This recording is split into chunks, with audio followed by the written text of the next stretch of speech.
Hi hello ನಮಸ್ತೆ ವೀಕ್ಷಕರೇ ಮತ್ತು ವಿದ್ಯಾರ್ಥಿಗಳೇ, ನಿಮಗೆಲ್ರಿಗೂ ಸಹ ಹೆಚ್.ಆರ್.ಕೆ ನವೋದಯ ತರಬೇತಿ ಕೇಂದ್ರಕ್ಕೆ ಸ್ವಾಗತವನ್ನು ಬಯಸ್ತಾ ಈ ದಿನ ನಮ್ಮ ಹೆಚ್.ಆರ್.ಕೆ ನವೋದಯ ತರಬೇತಿ ಕೇಂದ್ರದಲ್ಲಿ ಮತ್ತೊಂದು ಇಂಟ್ರೆಸ್ಟಿಂಗ್ ಆಗಿರ್ತಕ್ಕಂಥ ಟಾಪಿಕ್ನ ಬಗ್ಗೆ ನಾನು ನಿಮಗೆ ಹೇಳ್ತಾ ಇದ್ದೀನಿ.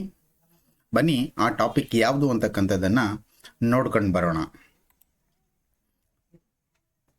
ಎಸ್ ವಿದ್ಯಾರ್ಥಿಗಳೇ, ನಿಮಗೆ ಮತ್ತೊಮ್ಮೆ ನಮ್ಮ ನವೋದಯ ತರಬೇತಿ ಕೇಂದ್ರಕ್ಕೆ ಎಲ್ರಿಗೂ ಸಹ ಸ್ವಾಗತವನ್ನು ಕೋರ್ತಾ ಇವತ್ತಿನ ಒಂದು ಟಾಪಿಕ್ ನಿಮ್ಗೆ ಆಲ್ರೆಡಿ ಗೊತ್ತಿದೆ, ಏರಿಕೆ ಕ್ರಮ ಮತ್ತು ಇಳಿಕೆ ಕ್ರಮ ಅಥವಾ ಅಸೆಂಡಿಂಗ್ ಆರ್ಡರ್ ಮತ್ತು ಡಿಸೆಂಡಿಂಗ್ ಆರ್ಡರ್ ಅಂತೇಳಿ. ಇಲ್ಲಿ ಏರಿಕೆ ಕ್ರಮ ಮತ್ತು ಇಳಿಕೆ ಕ್ರಮ ಅಂದರೆ ಏನು ಅಂತಕ್ಕಂಥದ್ದನ್ನು ತಿಳಿಸ್ತಾ ಹೋಗ್ತೀನಿ. ಸೊ ಏರಿಕೆ ಕ್ರಮ ಅಂತಂದರೆ ಸಂಖ್ಯೆಗಳನ್ನು ಬರೆಯುವಾಗ ಚಿಕ್ಕ ಸಂಖ್ಯೆಯಿಂದ ದೊಡ್ಡ ಸಂಖ್ಯೆಯನ್ನು ಬರೀತಕ್ಕಂತಹ ಒಂದು ಕ್ರಮಕ್ಕೆ ಏರಿಕೆ ಕ್ರಮ ಅಂತೇಳಿ ಕರಿತೀವಿ. ಉದಾಹರಣೆ ಬಿಡಿ, ಎಕ್ಸಾಂಪಲ್ ನಾವು ನೋಡೋದಾದರೆ 10, 20, 30, 40, 50, 60 ಈ ರೀತಿ ಚಿಕ್ಕ ಸಂಖ್ಯೆಯಿಂದ ಪ್ರಾರಂಭ ಮಾಡಿ ದೊಡ್ಡ ಸಂಖ್ಯೆಗೆ ಎಂಡ್ ಮಾಡ್ತಕ್ಕಂಥ ಒಂದು ಕ್ರಿಯೆಯನ್ನು, ಈ ವಿಧಾನವನ್ನು ನಾವು ಏರಿಕೆ ಕ್ರಮ ಅಂತೇಳಿ ಕರಿತೀವಿ. ಇನ್ನು ಏರಿಕೆ ಕ್ರಮ ಬರೆಯೋಕ್ಕೆ ಕೆಲವೊಂದು ವಿಧಾನಗಳನ್ನು ಅನುಸರಿಸಬೇಕಾಗುತ್ತೆ. ಆ ಯಾವ ವಿಧಾನಗಳು ಅಂತಂದರೆ, ಮೊದಲು ಕೊಟ್ಟಿರ್ತಕ್ಕಂತಹ ಸಂಖ್ಯೆಗಳನ್ನು ಅಥವಾ ಸಂಖ್ಯೆಗಳ ಗುಂಪುಗಳನ್ನು ಸೂಕ್ಷ್ಮವಾಗಿ ನಾವು ಗಮನಿಸಬೇಕು. ಎರಡನೇದಾಗಿ ಯಾವ ಸ್ಥಾನದಲ್ಲಿ ಯಾವ ಸಂಖ್ಯೆ ಇದೆ, ಅಂದರೆ ಈ ಕೊಟ್ಟಿರ್ತಕ್ಕಂಥ ಸಂಖ್ಯೆ 1000 ಸ್ಥಾನದಲ್ಲಿದೆಯೋ ಅಥವಾ 100ರ ಸ್ಥಾನದಲ್ಲಿದೆಯೋ ಅಥವಾ 10,000ದ ಗುಂಪಿನಲ್ಲಿದೆಯೋ. ಸೊ ಈ ರೀತಿ 1000, 10,000 ಬಿಡಿ, ಈ ರೀತಿಯಾಗಿರ್ತಕ್ಕಂಥ ಸಂಖ್ಯೆಗಳು ಯಾವ ಯಾವ ಸಂಖ್ಯೆ ಯಾವ ಸ್ಥಾನದಲ್ಲಿವೆ ಅಂತಕ್ಕಂಥದ್ದನ್ನು ಗಮನಿಸಬೇಕು. ಅದಾದ ನಂತರ ನೆಕ್ಸ್ಟ್ ಕೊಟ್ಟಿರುವ ಸಂಖ್ಯೆಯಲ್ಲಿ ಅತ್ಯಂತ ಕಡಿಮೆ ಸ್ಥಾನ ಬೆಲೆಯನ್ನು ಹೊಂದಿರತಕ್ಕಂಥ ಸಂಖ್ಯೆ ಫಸ್ಟ್ ಬರೀಬೇಕು. ಅದನ್ನೇ ಚಿಕ್ಕ ಸಂಖ್ಯೆ ಆಗಿರುತ್ತೆ ಅದು ಅಂತ ತಿಳ್ಕೋಬೇಕು. ಇನ್ನು ಅದಕ್ಕಿಂತ ಸ್ವಲ್ಪ ದೊಡ್ಡ ಸಂಖ್ಯೆ, ಅದಾದ ನಂತರ ಅದಕ್ಕಿಂತ ಸ್ವಲ್ಪ ದೊಡ್ಡ ಸಂಖ್ಯೆ ಅಂದರೆ ಒಂದು ಸಂಖ್ಯೆಯಿಂದ ಮತ್ತೊಂದು ಸಂಖ್ಯೆಗೆ ನಾವು ಸ್ವಲ್ಪ ಏರಿಕೆ ಕ್ರಮದಲ್ಲಿ, ಈಗ ಮೆಟ್ಟಲನ್ನು ಹತ್ತಿರೋ ರೀತಿಯಲ್ಲಿ, ಸೊ ಏರಿಕೆ ಕ್ರಮದಲ್ಲಿ ಫಸ್ಟ್ ಚಿಕ್ಕ ಸಂಖ್ಯೆ, ಅದಾದ ನಂತರ ಅದಕ್ಕಿಂತ ಸ್ವಲ್ಪ ದೊಡ್ಡ ಸಂಖ್ಯೆ, ಅದಾದ ನಂತರ ಅದಕ್ಕಿಂತ ಸ್ವಲ್ಪ ದೊಡ್ಡ ಸಂಖ್ಯೆ. ಬಟ್ ಇಲ್ಲಿ ಒಂದು ಗಮನಿಸಬೇಕಾಗಿರೋದು ಏನಪ್ಪ ಅಂತಂದರೆ ಆ ಗುಂಪುಗಳಲ್ಲಿ ಇರಬೇಕು. ಸೊ ಆ ಗುಂಪುಗಳಲ್ಲಿ ಇರ್ತಕ್ಕಂತಹ ಸಂಖ್ಯೆಯನ್ನು ಚಿಕ್ಕ ಸಂಖ್ಯೆ ದೊಡ್ಡ ಸಂಖ್ಯೆಗಳನ್ನಾಗಿ ಬೇರ್ಪಡಿಸಿ ಫಸ್ಟ್ ಚಿಕ್ಕ ಸಂಖ್ಯೆಯನ್ನು ಬರೆಯೋದು, ಅದಾದ ನಂತರ ಅದಕ್ಕಿಂತ ಸ್ವಲ್ಪ ದೊಡ್ಡ ಸಂಖ್ಯೆಯನ್ನು ಬರೆಯೋದು, ಅದಾದ ನಂತರ ಅದಕ್ಕಿಂತ ಸ್ವಲ್ಪ ದೊಡ್ಡ ಸಂಖ್ಯೆಯನ್ನು ಬರೆಯೋದು. ಸೊ ನಾನು ನಿಮಗೆ ಎಕ್ಸಾಂಪಲ್ಸನ್ನು ಕೊಡ್ತಾ ಹೋಗ್ತೀನಿ ವಿದ್ಯಾರ್ಥಿಗಳೇ. ಈಗ ನೋಡ್ತಾ ಇದ್ದೀರಾ ಕೆಲವೊಂದು ಎಕ್ಸಾಂಪಲ್ಸ್. ಇಲ್ಲಿ 1, 2, 3, 4, 5 ಗುಂಪುಗಳಿದ್ದಾವೆ. 5 ಅಂತಂದರೆ ಅಲ್ಲಿ ಸಂಖ್ಯೆಗಳು ಅಂದ್ಕೋಬಹುದು, 578, 560, 582, 528, 575. ಸೊ ಈ ರೀತಿಯಾಗಿರ್ತಕ್ಕಂಥ 5 ಗುಂಪುಗಳನ್ನು ಕೊಟ್ಟಿದ್ದಾರೆ. ಈ ಗುಂಪುಗಳಲ್ಲಿ ಫಸ್ಟ್ ನಾವು ಯಾವ ಸಂಖ್ಯೆ ಕೊಟ್ಟಿದ್ದಾರೆ ಅಂತಕ್ಕಂಥದ್ದನ್ನು ಗಮನಿಸಬೇಕು.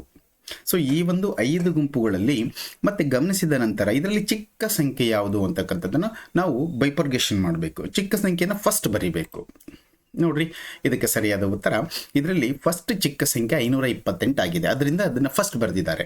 ಅದಾದ ನಂತರ ಅದಕ್ಕಿಂತ ಸ್ವಲ್ಪ ದೊಡ್ಡ ಸಂಖ್ಯೆ 560, 575, 578, 582. ಈ ರೀತಿ ಮೊದಲು ಚಿಕ್ಕ ಸಂಖ್ಯೆಯಿಂದ ಬರೀಲಿಕ್ಕೆ ಸ್ಟಾರ್ಟ್ ಮಾಡಿ, ಅದಾದ ನಂತರ ನೆಕ್ಸ್ಟು ಅದು ಸ್ಟಾಪ್ ಆಗಿರ್ತಕ್ಕಂಥದ್ದು ಇದೇ ಗುಂಪಿನಲ್ಲಿರ್ತಕ್ಕಂತಹ ಒಂದು 582 ಅಂತಕ್ಕಂಥ ಗುಂಪಿಗೆ ಸ್ಟಾಪ್ ಆಗಿದೆ.